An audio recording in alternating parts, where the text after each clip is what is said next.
So again, congratulations on the book. I think many of us will be feeling, at last we've got an introduction to Dooyeweerd that you can dare putting into the hands of normal people, English-speaking people anyway. So thank you for that. It's an amazing contribution, and I absolutely love the graphics. Those are really wonderful. Can I just pick up a brief discussion about theology? And pick up Gerrit's observation that we don't want to get tied down in old questions here. And it seems to me that today, so Dooyeweerd and many Reformation philosophers have insisted very strictly on a clear division between the different disciplines and allotted particular roles to each discipline, with philosophy having a kind of primacy from, as a sort of conduit of the biblical ground motive, the biblical worldview that is supposed to shape the entire scholarly enterprise. Always said, no, we're not making philosophy the queen of the sciences, but in fact, that's often how it's sometimes come across. But today, it seems to me, at least speaking from the English world and to some extent the North American world of theology and Christian philosophy, these distinctions really don't make all that much difference anymore. It seems to me there's an extensive recognition of the importance of interdisciplinarity. I mean, this is true for the academy generally. And breaking down, which are breaking down these old siloed conceptions of disciplines that I think have shaped Dooyeweerd's own thinking, adversely, I think, in this regard.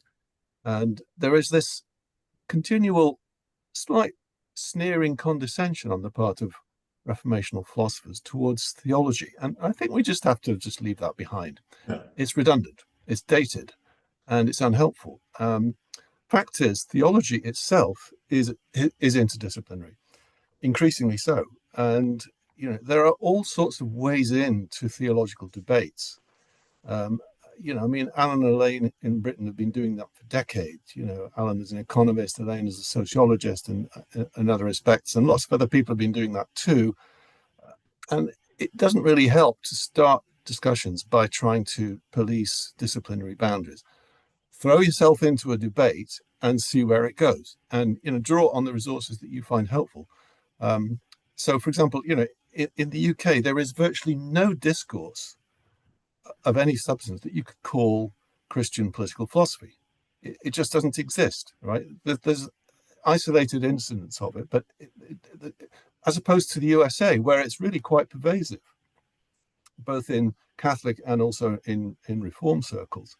So in the UK, it doesn't make much sense to insist on the distinction between Christian political philosophy and political theology. Because all theologians, when theologians think about a Christian perspective on politics, they will just think that that's political theology. That's the word that they will use. And so that's the word I use when I'm doing Christian political philosophy. I call it political theology. It's a purely pragmatic tactic, and it's a way into conversations. And once you're in those conversations, well, you can bring in all kinds of different disciplinary perspectives, including Christian philosophy. So, for example, I contributed a couple of chapters to an interdisciplinary book a few years ago on, of all things, energy policy. I just got drawn into this in Cambridge. A multidisciplinary project with lawyers, economists, political scientists, technologists, and so forth. And the director of that project happened to be a Christian who I knew, and he thought, oh, a good idea to have a theologian. And I was the only one he could find, So there I was. And so I have 2 chapters in that book, and they're under the heading of political theology. But, anybody who knows my work will immediately see, as soon as you start to read those chapters, that they've been profoundly formed by Reformational philosophy. It's just below the surface. So I think we just have to be very pragmatic about this and, use whatever avenues into debates, whether it's in theology or in philosophy or in any other discipline. I think all disciplines are beginning to open up in ways that we could not foresee 30, 40 years ago.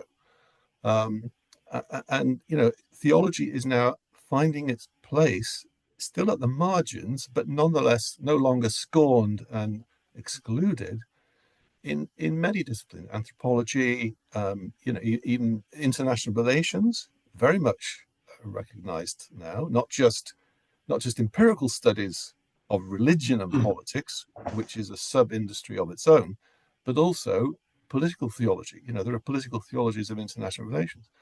And so I think, the landscape is very different than it was 30, 40 years ago. And I think we should just use pragmatically whatever ways in there are to these discussions, and let's not get hung up on, debates that Dooyeweerd